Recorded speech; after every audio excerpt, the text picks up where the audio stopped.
But seriously, the first thing that absolutely must happen before anything can become a memory, and this is going to seem so duh, but it is so often neglected, you have to pay attention.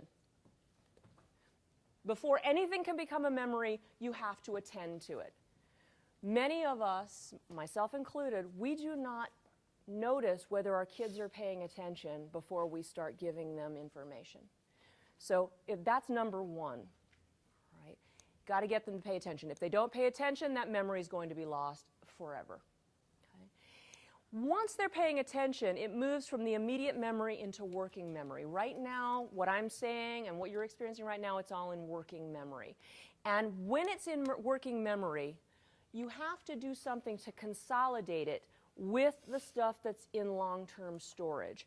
You have to create these neural connections between the new information and your long-term memory.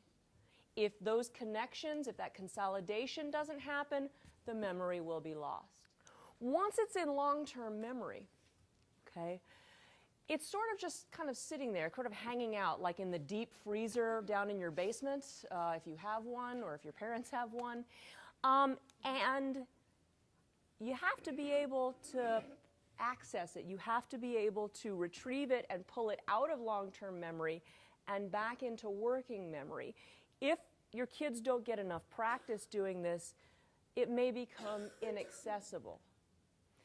This is why I tell you, when you ask a question to your kids, make sure all of them write down an answer before you call on somebody. Have them all practice that retrieval process.